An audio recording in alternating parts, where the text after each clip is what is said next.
Welcome to a UFC Fight Night betting breakdown.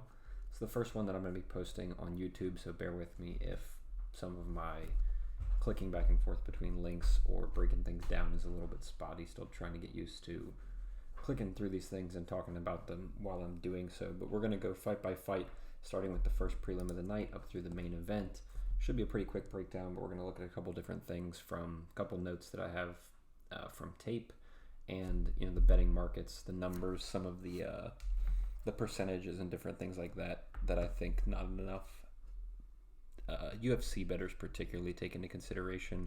It's one thing if you're betting on sport that has a lot of metrics. If you're like a baseball bettor or football, when I say football, I mean like NFL, soccer as well, but not as much soccer. But if you're betting on those sports that have a lot of statistics associated with them, it's almost a requirement to really think of prices, spreads, different things like that in terms of key numbers, in terms of percentages. I think a lot of UFC and MMA handicappers miss out on that because it can be difficult to assign a percentage to what we're looking at and what we're trying to cap. We don't have to be exact with it, but I do think it's good to look at certain ranges, at percentages, and kind of base our decisions more so off the numbers rather than making up a narrative in our heads about what we think is going to happen in a given fight.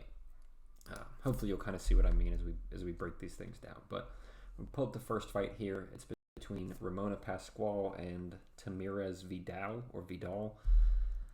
I don't really have too much of an opinion on this fight. I do think that Pascual was probably the side. If we look on this site here is Best Fight Odds for those of you that aren't familiar with it. Shows a couple different popular sports books. You've got this reference right here, which is Bet Online, Bet365, FanDuel, DraftKings, etc., etc. So we can kind of see the line history on this website. And Pascual opened up at plus 200. I really like her at that number. I think that this is a close fight in the sense that neither one of these women is a particularly spectacular fighter. So, at the opener at plus 200, I think Pascual was the side, even down towards, like Monday, 2 weeks ago, 3 weeks ago, she was still available in the plus 145, plus 150 range. I think that all of those are plays getting her at 40% or less. But where the line's at now, I would honestly be considering a comeback on Vidal here. I also think that this would be a sneaky spot to look at doesn't go to decision, just because Pascual does have some power and Vidal does have some submissions. So I think that potentially this not to go to decision is a good look. Overall, this is going to be a pass for me. At current prices, though, I would definitely be looking at playing Vidal, and if I can get her at minus 110 or potentially better. I know it's only Thursday when I'm recording this video, so we do have 2 days before fight time. Pascual is down the whole way to plus 113 as far as line average is considered across the market.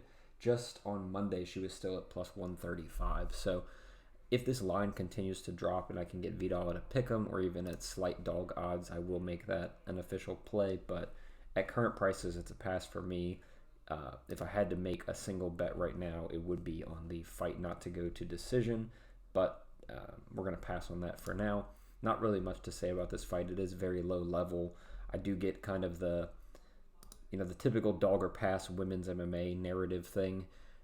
I understand at plus 200 at these prices. I think that's simplistic and not really taking a lot of things into consideration. So yeah, all that is to say, not a great fight to start off the night. Probably one of the worst fights the UFC has ever put on, if we're being quite honest, in terms of overall skill and everything. But doesn't go to decision if I had to make a pick. But this is going to be a pass for me on the betting side of things. Next fight up. Let me close some things down. Next fight we have is Jake Hadley versus Carlos Candelario. This is an interesting fight. I do kind of think that the line is potentially a little bit wide, just in the sense that right now we're looking at Jake Hadley somewhere in the range of minus 275, depending on what book. Looks like DraftKings has him available at minus 255. Bet Online has him available at minus 250. And if we talk in terms of percentages, minus 250 is a little bit more than 71%. So if you're betting on minus 250, you're essentially saying, I think that Jake Hadley is going to win this fight more than 72% of the time. You're thinking he wins 75%, 80% of the time. I think the line is pretty accurate where it's at. I do think that Candelario, I'm not sure exactly how to say it. I do think that he has potential as a fighter, but overall I don't think he's UFC level. I think a lot of people are giving him too much credit for not having been submitted by Tatsuro in his last fight. Carlos himself did claim to have an injury during that fight, but he didn't disclose what that injury was. He said he didn't really want to talk about it. So as far as we're concerned as bettors, we shouldn't really put too much value in that. Although I don't know anything about Carlos Candelario as a person. I think it's pretty stupid that he would go on an interview that maybe 5,000 people in the entire world are going to watch and lie about the fact that he had an injury in his last fight. I just don't really think it's something that he has any incentive to do, if that makes sense. It's not like it reverses the outcome. It's not like it gains him anything if he was injured in the last fight. So I will take him at face value that he probably did have an injury, but the fact that he's not willing to disclose it is what's worrying to me. It makes me think that he probably is still dealing with that injury and that it's probably something that could be exploited during a fight if his opponents knew about it. So that is a concern. I do think that Candelario also struggles with cardio. And again, I think he's getting a little bit too much credit for being taken down, being controlled, and just simply not getting submitted. One important thing to understand is that in grappling, it's very easy to just kind of shell up and not get yourself submitted and just kind of hang on, see the final bell, don't get finished, essentially. You kind of retain some of your pride, we'll say, if that's the route you want to take. So I do think that Jake Hadley is going to have the correct game plan to come in here, wrestle Candelario, put a pace on him, use his cardio to his advantage. But even with that having been said, Jake Hadley is inexperienced enough that I think the line is probably about accurate. Minus 250. Maybe you could make an argument for him to be a little bit closer to the minus 300 range. We're talking like 75% when we're at minus 300. One thing I was eyeing up earlier in the week was Hadley wins by submission, but earlier in the week it was at plus 550. It's all the way down to plus 325 now. I think that line is a lot more accurate, the plus 325. 550 is 15% implied. I think that he had more than a 15% chance to submit Candelario here. I think that the difference between Hadley and Tyra, and why it's not just as black as white and saying, okay, Tyra has in a vacuum better jiu-jitsu and better submissions than Jake Hadley does, but the difference is that Tyra's doing a lot of his work from back take positions, whereas Jake Hadley is going to do a lot of his work just from top control, from mount, hopefully, if he can get to that position. I think that he's going to put more of a pace and maybe make Candelario work a little bit more than Tatsuro Taira was able to. And I do think that it opens up some potential finish opportunities for Hadley in this situation. So Hadley inside the distance, plus 225. Hadley submission, if you got it, that plus 550 number are both decent plays, in my opinion. I think Hadley's the side. I don't necessarily hate playing him if you're getting that minus 250, minus 255 that's available at DraftKings, but I'm going to be passing on this fight personally. If you are a parlay person, Jake Hadley is safe, but I wouldn't put him. So I don't really bet parlays personally, but from kind of having an understanding of how people use them, there are two different classes of parlays. There are the really solid, I think these couple of fighters have a really good chance to win. Generally, they're longer odds favorites. I'm going to put those together in a parlay and go pretty hard on them. I think you should leave Jake Hadley out of that parlay. I don't think you should have a lot of money risked on a guy like Jake Hadley, but if you want to put together a long shot parlay, a 5-6 leg parlay, but just with this fight card, I do think that Hadley is a fine leg for that parlay. So Jake Hadley or pass, in my opinion. Probably won't get a good live bet opportunity on this fight, so there's no real reason to not bet him pre-fight if you think he's the side. Although, with that being said, stranger things have happened. If we do get a close fight and it gets into the second or third round, maybe it's 1-1 going into the third round, and we're getting Jake Hadley at a lot shorter odds, maybe around minus 150, maybe even pick 'em odds, depending on how this fight is going. I do think that he will be somebody you want to look at live betting, just due to his cardio and the cardio advantage that he has over Candelario. I just don't think we're going to really get that opportunity for a live bet, if that makes sense. This next fight Munoz Jr. and Ludwig Shalinian. I'm not exactly sure how to say the last name, but overall, this is a pretty bad fight in the sense that neither of these guys are particularly skilled. But I do think that this is a really good dog spot, kind of to start off, not to start off the card. It's the third fight of the night, but it's a good dog spot for the prelims. I really don't think that Johnny Munoz Jr. should be in this minus 250 plus range against really, I don't want to say anybody because, again, it's kind of reductionist, but I don't think he should be in this range against many people. Again, we're making him a 70 to 75% favorite over a guy like Sholinian, who has pretty good takedown defense, or at least has shown pretty good takedown defense in his short time in the UFC and in some of his fights pre-UFC.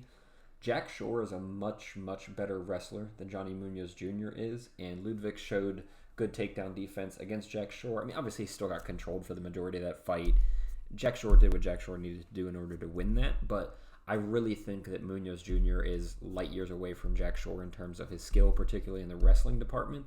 Munoz does have very good submissions, but again, it's just a matter of I don't really think that he's going to be able to get it there. I think that Sholinian has the advantage if this fight is standing, and just in general, I think that Sholinian has, I don't want to necessarily say more paths to win, but at these odds, he definitely has more paths to win. You're giving me 33%, 32% on a guy who really just needs to stay off of his back and not give up significant control time to Munoz Jr., and it's easily a pick 'em if that's the case. This is a very close fight if Sholinian isn't giving up significant control time and opening himself up to submissions.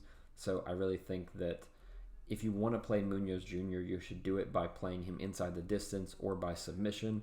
I think that plus 300 is not like a fantastic price on Munoz Jr. to win by submission, but I think that is a large portion of his win condition, and I think that he's definitely not going to win this fight 70% of the time, and I think that when he does win this fight, more often than 25%, it's going to be by submission. So I think that Munoz Jr. by sub if you were looking at playing him, but I think, frankly, it's a pretty terrible bet. I'm eyeing up Ludwig as an underdog play here, just kind of considering if I want to pre-bet it or if I do think that there will be a good live opportunity, maybe let it get through that first round, see how Sholinian does in regards to stuffing the takedowns, kind of establishing himself at range and implementing his game plan. Kind of on the fence about that, but this is definitely a spot where I'm only looking at betting Ludwig. I really don't like Munoz Jr. in this spot. I don't think he should be this big of a favorite. And frankly, I just don't like his style in general. I don't think he's that great. So him at these favorite prices, minus 250, minus 150, even down to like minus 125, minus 110, I wouldn't really be loving a bet on him. So Ludwig for me, and probably will look to live bet this one. Doubt I'll have any pre-bets on this fight. Next up, we have Jinyu Fry and Polyana Viana. I don't really think that this fight is going to be dominant on either side. I think that it's going to be a situation where, barring a finish, which would most likely come from the Viana side, it's going to be a situation where this is a close fight. It's going to spend a lot of time in clinch positions, along the cage, wrestling type scenarios.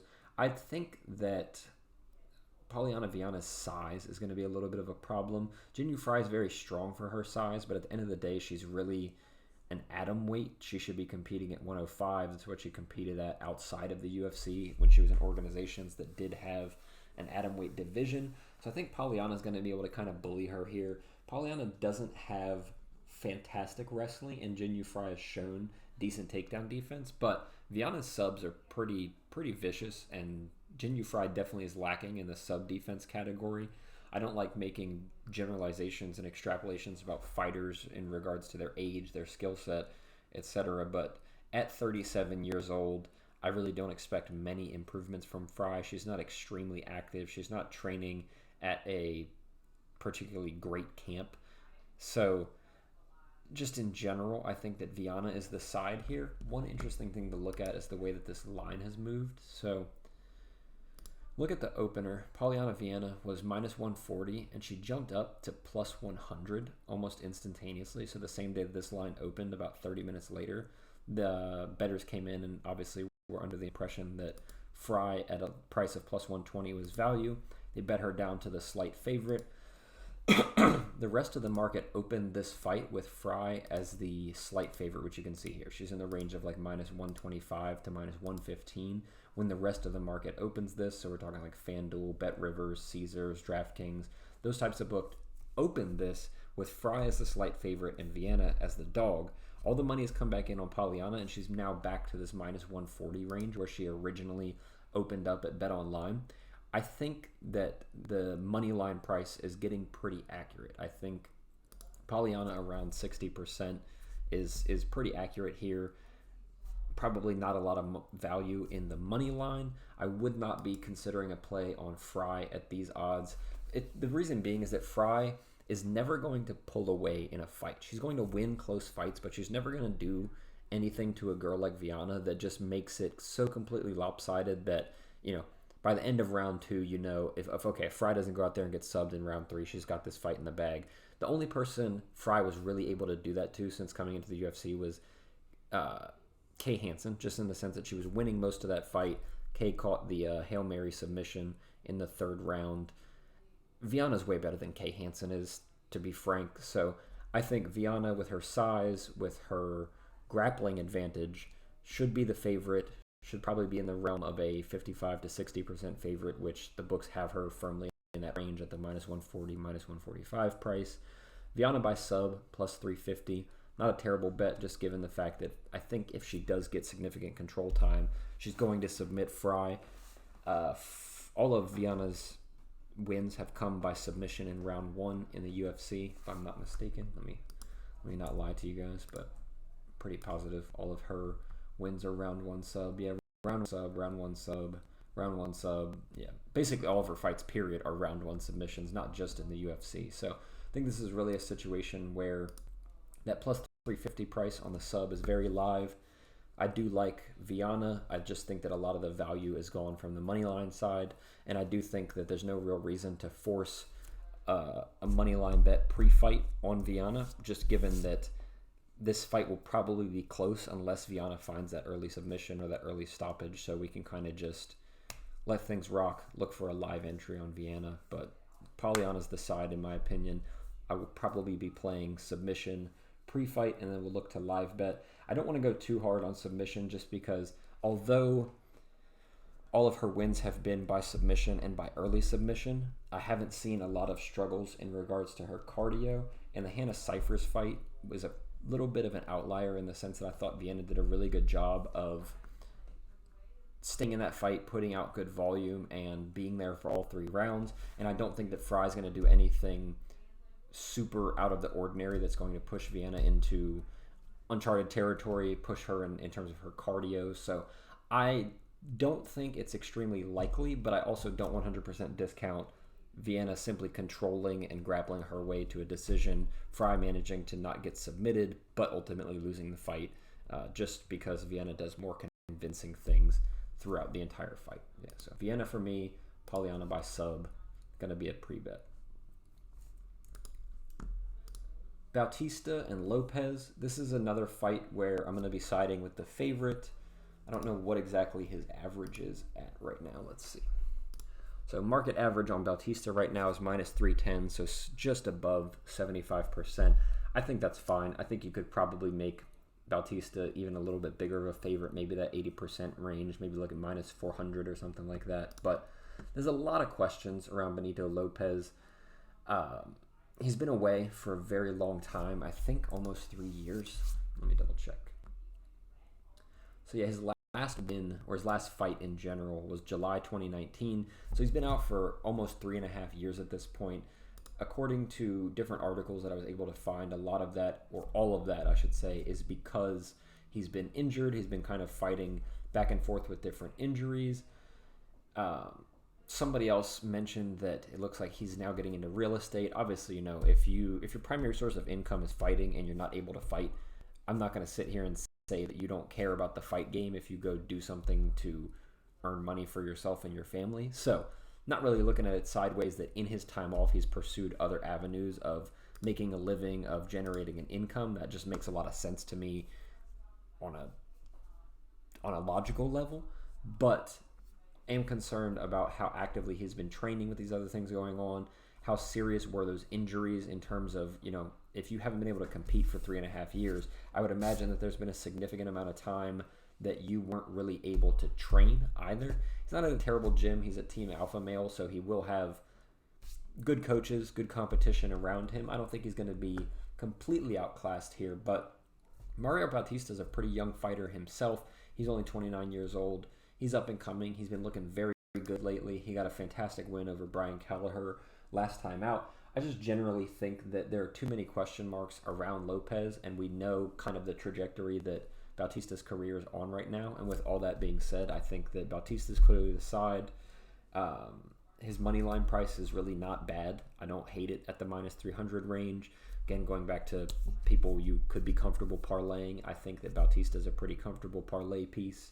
And I also think that given the fact that a lot of the reason Bautista is this big of a favorite has to do with concerns around Lopez, like where's his head at, where's his physical shape at, how's he dealing with these injuries, is he going to have any ring rust, anything like that. A lot of the reason that Bautista is this big of a favorite is because of those questions around Lopez. And with that being said, I think that it warrants a Bautista inside the distance play at the plus 165 range, just given that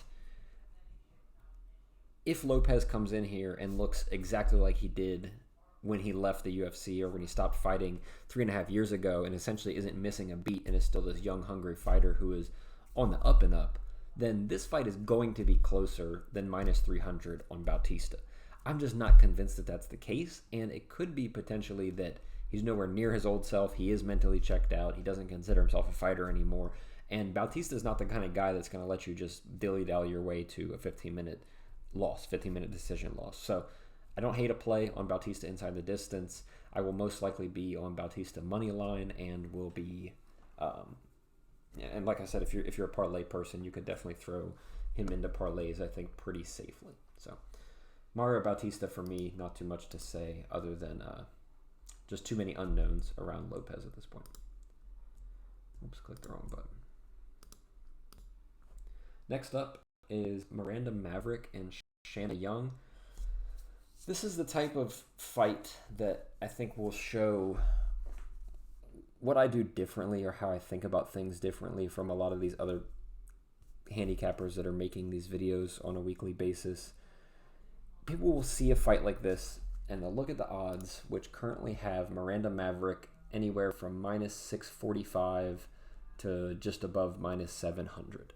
And they'll see that and they'll say, very simplistically, this is women's MMA. Shanna Young's bigger than Miranda Maverick. Shanna Young's strong.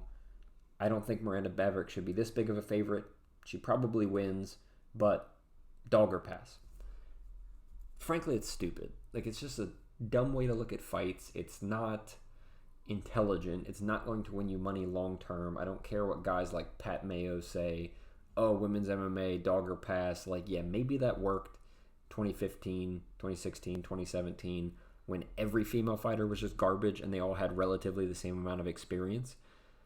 That's not the case anymore. There are clear gaps in women's skill sets. There are clear things that work in women's MMA that work very well, things that don't work very well, and it's just simply not enough to be big and be physical. You have to actually have a path to win the fight. You can't just defend takedowns your way to a win, if that makes sense. Shanna Young just can't come in here and stuff takedowns and magically win a fight against Miranda Maverick. Even if she stops the takedowns, she's going to have to negate the clinch position. She's going to have to outstrike her in those clinch positions, attempt to land takedowns herself, which Maverick is susceptible to. We saw a girl like Erin Blanchfield take her down, but Erin Blanchfield is light years ahead of a fighter like Shanna Young. Excuse me. Frankly, it's just, to me, it kind of boils down to the fact that Shanna Young really doesn't have great takedown defense. The women that she's been able to beat and also the women that she's just simply been able to compete with are women that weren't really able to grapple her for a full 15 minutes, weren't able to exploit the clear holes in her takedown defense, and women who she was just frankly kind of able to bully by having better cardio, staying upright, staying more active. That's not going to happen here. Miranda Maverick's going to be on her from minute one, going to be shooting takedowns. She's going to get her down. She's probably going to submit her, and it's probably going to be in round 1. So this is the type of fight that I would challenge you if you're somebody who has kind of bought into that, oh, women's MMA dog or pass, or just this idea that, oh, Miranda Maverick should never be a minus 700 favorite in a UFC fight or a minus 600 favorite in a UFC fight. So if we look right now, like what's the best line immediately available to me? Okay, minus 645 on Miranda Maverick. If we're looking in terms of percentages, that's 86.5%. That's accurate. That's not stupid. It's not asinine to sit here and say that Shanna Young is only going to win this fight 15% of the time, because she does not have a clear path to victory. She has to entirely negate Miranda Maverick's game plan, which is a game plan that Shanna Young has struggled with her entire career, and every single one of her losses are against people who do things well that Miranda Maverick does well. Takedowns, jiu-jitsu, control, striking in the clinch, different things like that. So she's already up against it in terms of Miranda's going to be coming with a game plan that Shanna struggles with. She has to first negate that game plan and then put together a coherent game plan herself and exploit things in Miranda Maverick that she frankly just doesn't have the skill to exploit. So instead of thinking of this as, oh, minus 700 is too steep, there's no value, the way you should think about this is that if you bet her at minus 600, that's an immediate 15% return on your investment. Like, you bet this at minus 600, you bet $100 on it, you're going to get $15 back. It's an immediate return on investment. It's a safe investment. It doesn't look pretty on paper. Yeah, people are going to tell you things like, oh, it doesn't take any skill to call a minus 700 favorite, call a minus 600 favorite. But the people who say that are the same people that are losing money betting plus 1200s in boxing every weekend and just kind of scratching their head why these people aren't winning fights. And, they sit there and say things like, oh, dog or pass. And then every single week they're just losing more than they're winning, because it's not about simply betting the dog in a women's MMA fight. You have to really look at it and say, how does this break down in terms of those percentages? Maverick is the clear favorite. She should be in that realm of 80 to a 90% favorite. Frankly, it's a safe investment. Yeah, it doesn't look pretty on paper, but go play the stock market and find an investment that gives you a 15% return in 15 minutes or less. I don't think you're going to find it. I think you can also attack props here very, very safely. Maverick wins inside the distance, has now dipped below even money. I think that's accurate. Maverick wins by submission, plus 155 is still available at FanDuel, at Bet Rivers. I think that's a fantastic line. I think Miranda round 1, round 2 is a fantastic price. Yeah, overall, Miranda inside the distance. But seriously, I would challenge you to think about the money line differently than you have previously. It's not pretty, but it's a quick return on investment. It's safe. You cover yourself if it's a decision, if it's a sub, if it's a positional TKO, whatever the hell you want to think the outcome might be. Bet Miranda Maverick money line, throw it in your parlays. It probably still has a little bit of value if you're getting it at like minus 600 range. If for some reason you find a stale line, you find a minus 500 hanging out there on a local bookie or just some obscure book that hasn't moved its line in a quarter with the market, that's a fantastic bet. This opened at minus 300. Absolutely retarded price. Like, so stupid. Should have hammered that, but I wasn't on top of my game. Missed the opener. Missed the minus 500. But I'm seriously still considering playing this at minus 645, minus 650. Mavericks the side. Don't burn money on Shanna Young. It's my women's MMA philosophy rant over for this week. Probably hear that rant a lot if you tune into me consistently. What's next? So up next we have, I'm not even going to try to pronounce it, but Shay Lan and Derek Minner. We're going to call him Shay versus Minner. I think Shay is well-rounded enough to give Minner some trouble here. The majority of Minner's wins have been against pretty low-level competition, and it's clear that he can be beaten in multiple areas of the game. I do expect this fight to be fairly grappling-heavy, and as a result, I don't think you can kind of jump in here and just absolutely slam Shay's moneyline price, just given that he is around that minus 200 range, entering in towards like what we'll call a moderate favorite, what Tapology defines as a moderate favorite. He's above 65%. He's roughly 67% implied to win with where the market is currently at. So minus 200 is the best available price. Get him anywhere from minus 200 to minus 220. I think that's accurate. There's probably still a little bit of value on Shea, if I'm honest. I really don't like Derek's game plan. He kind of just he didn't really seem to do anything consistent, if that makes sense. He kind of just is there. He kind of seems like he makes it up as he goes. He's definitely going to come in here and probably try to take down Shea. I think that Shea really has the option. It's kind of up to him, and that's why I think he's the side here. He can come in with a striking heavy game plan, control the range, get strikes off either in the clinch or at range, or he can come in here and attempt to wrestle Minner himself. I don't hate Shea inside the distance, but overall I'm just looking at playing his money line here. I think he's going to be the better man in close scrambles in those 50-50 situations. Should have a clear advantage on the feet if it stays there for an extended period of time. Overall, I just think Shea is the side. I think you could cap him in like the minus 250, maybe a little bit closer to that minus 300 range. But again, similar to what fight was I talking about? Similar to the Ludwig and Munoz Jr. fight, I think this might be a spot where we could get a decent live bet entry. So probably going to pass on playing minus 200 pre-fight. I'm not sure on that. I might end up playing the minus 200 pre-fight and look to either add or arb out in a live scenario. But probably a good live bet spot. I would not put Shea in parlays the same way I wouldn't want to put a guy like Munoz Jr. in parlays. Yeah, I think Shea's the side. Don't hate minus 200. Don't really want to put him in parlays. Don't want a lot of exposure on it. I'm hoping to get a really good live bet spot here. Maybe he drops round one, but looks good and is kind of putting a pace on Minner and working him a little bit. But overall, Shea's the side. Don't like Minner's game. Probably, I don't want to say probably. Not really sure if I'm going to pre-bet it or not at this point, but that's where my head's at with it. This next fight, man, I really hate this fight. I really hate this fight. I really hate watching Mark O. Madsen fight. I really hate the fact that Grant Dawson kind of makes things hard for himself when he doesn't really need to. Overall, I think Grant Dawson is the side here. Probably could be a little bit wider of a favorite if we're being honest. But my concern is that while he should probably look a minus 300 favorite, a minus 400 favorite in this fight because he has the skills to nullify Mark Madsen's game plan and then do certain things better, particularly he's going to strike better. He does have decent offensive wrestling himself. He's probably the better submission grappler of the two.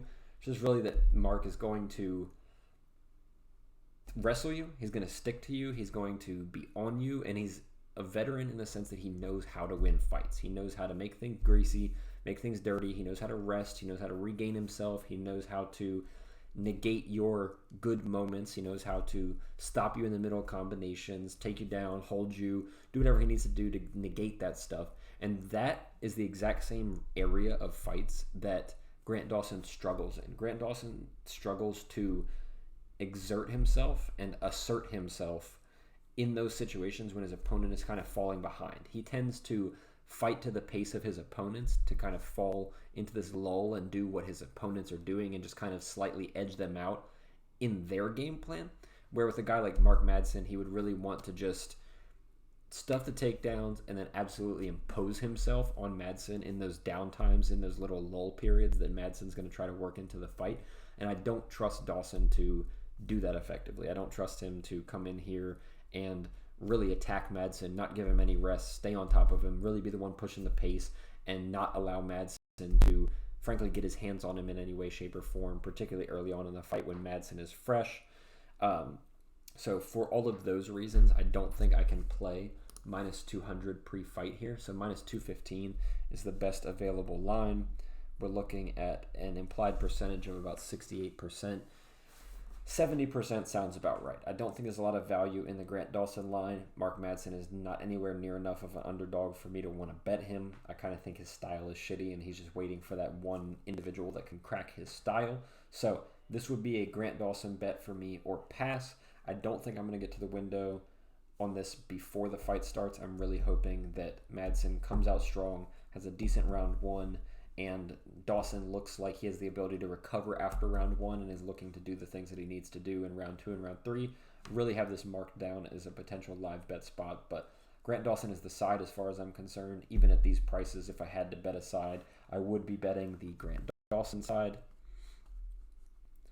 Goes to decision, minus 180 is probably not bad, just given that both these guys are kind of decisionators. I do think that if there was a finish, it's going to be Dawson. It's probably going to be by submission, but I don't think that plus 410 on Dawson submission is really anything to write home about. I wouldn't be playing it myself. I'm not going to play any props, but yeah.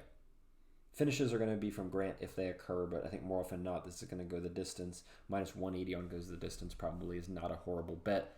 I think where you kind of have to avoid, what you kind of have to avoid if you're playing that is Madsen gassing out way too hard, and then Grant doing exactly what I said he needs to do and kind of imposing himself in those slower moments, in those moments where Madsen is there to be taken advantage of and to be taken out of there. Take a drink real quick.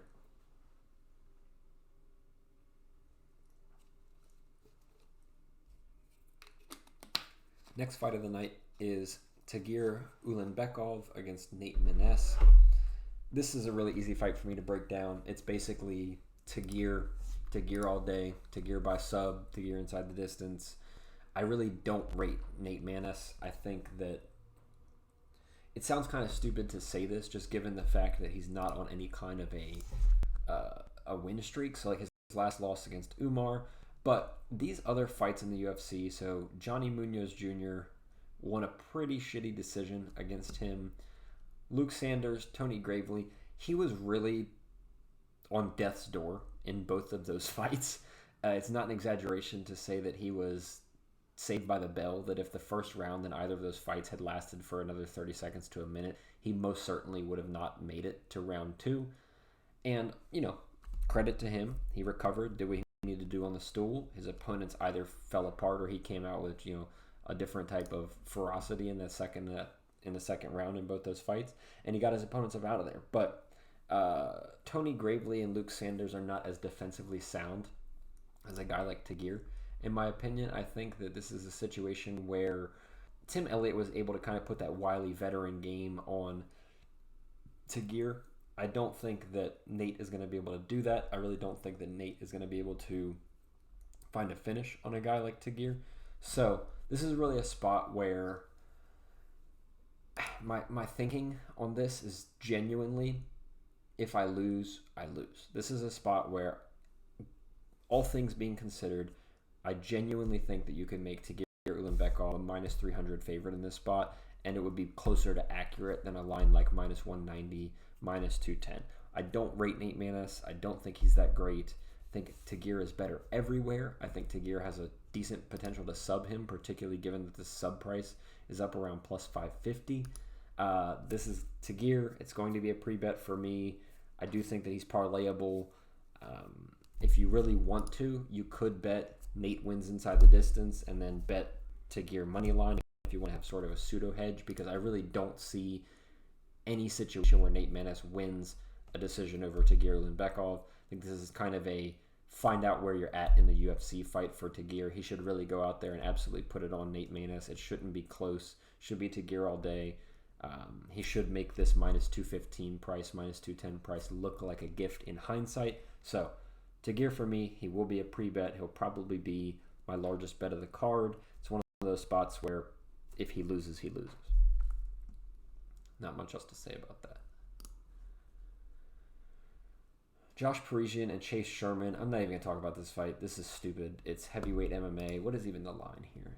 Okay, so like both guys are in that like close little range here. It's opened. Pick 'em at a lot of books. It opened as Chase Sherman is the underdog on BetOnline originally when this fight opened. The line is now flipped from the original BetOnline opener. You could get Josh Parisian as a slight underdog at that plus 110 area. I'll be honest, I didn't even tape this. I'm not going to tape it. To me, there's really not anything you want to do to attack this fight other than,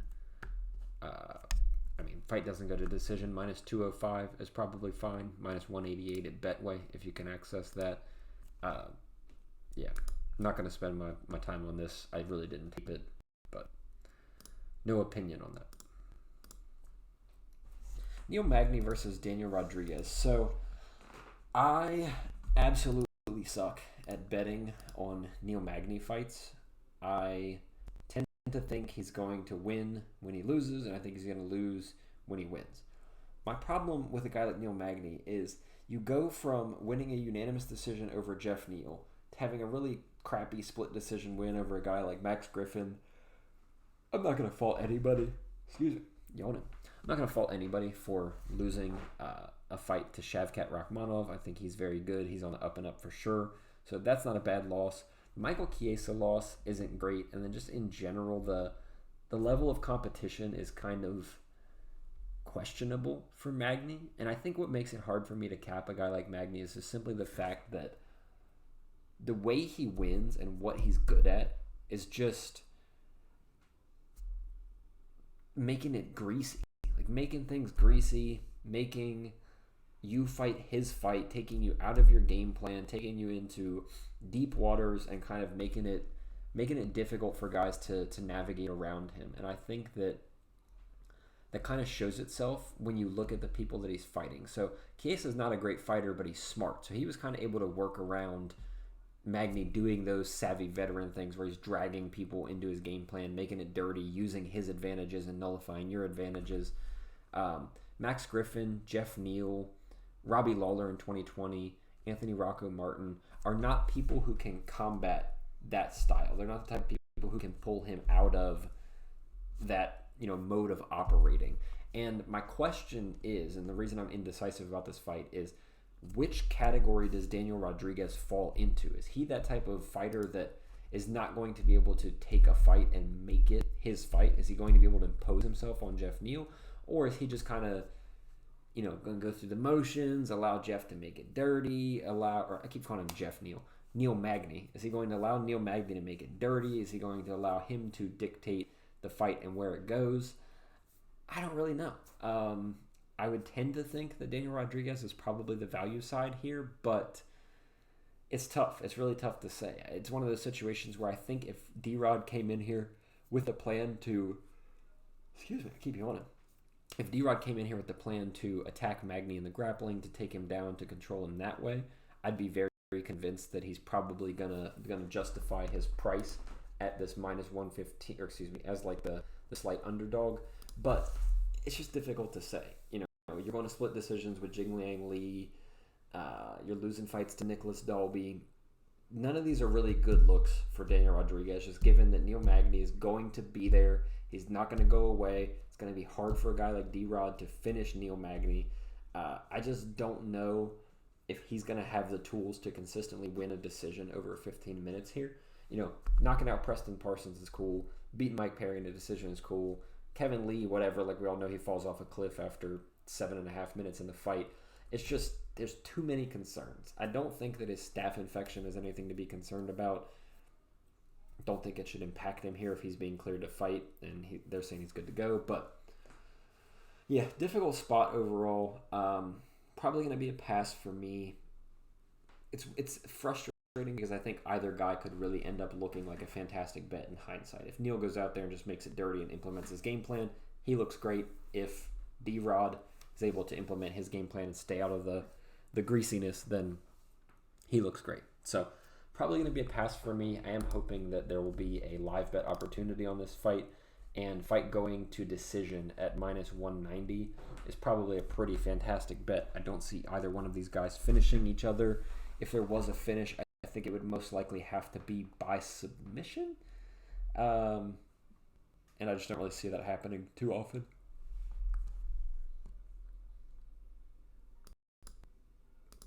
Alrighty.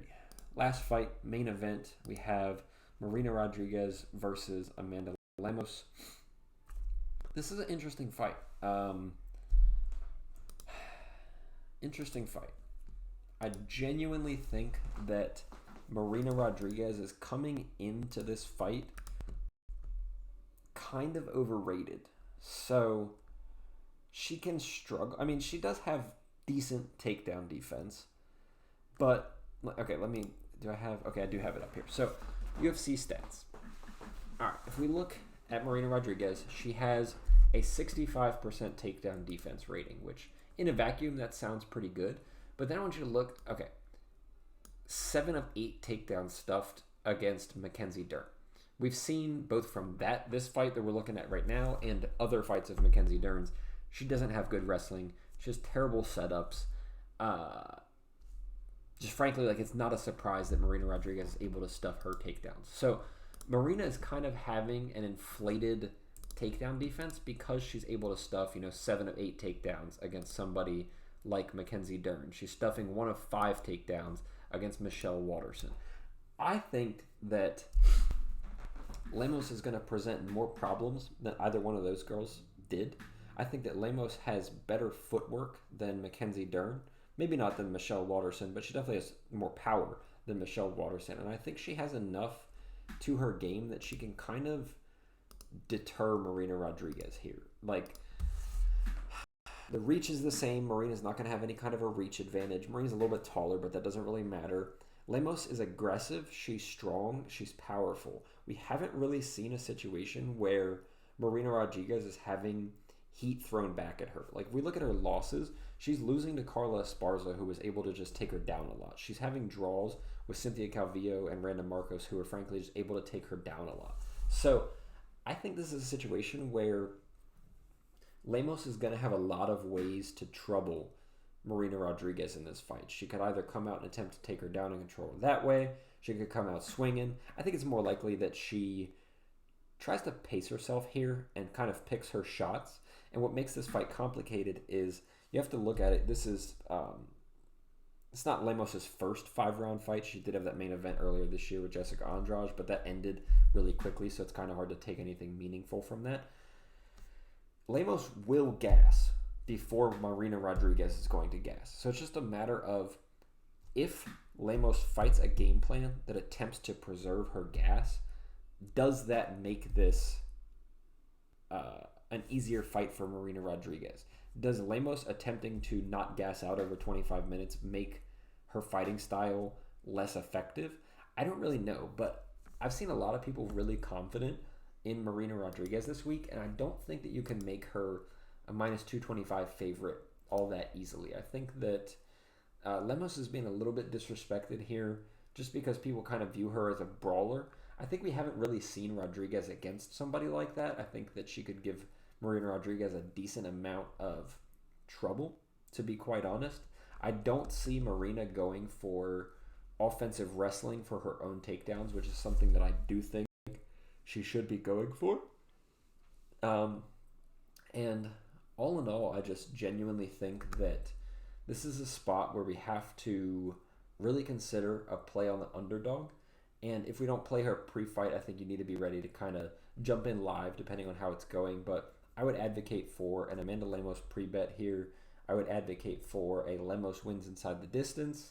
And nothing crazy. I think both of them should be small plays. But I definitely don't think that Marina Rodriguez is the side. I think this line is a little bit too steep. I think this is probably closer to, maybe Marina minus 140, minus 130, a little bit less than that 60%, maybe in the 55 to 60% range.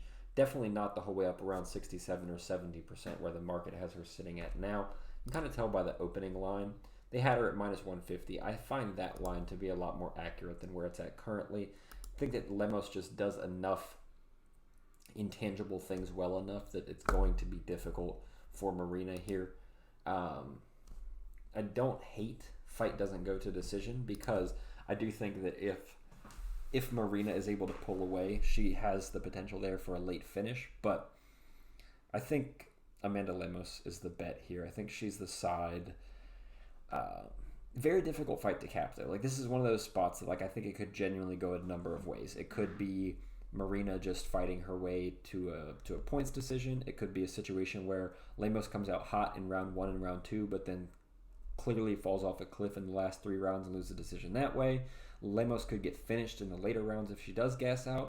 Marina Rodriguez could get finished early if she can't deal with the Lemos onslaught just in her face, swinging big bombs and kind of mixing up her game and doing what she does to make fights hectic and volatile. But there's not really any sort of an advantage for either girl in the tangible things. There's no reach advantage. Rodriguez is slightly taller, but doesn't really matter. They're both the same age.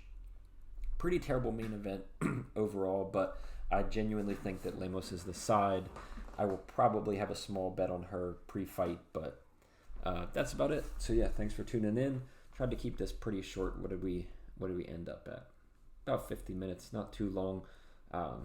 Yeah, please leave a comment. Let me know what your thoughts are on the breakdown.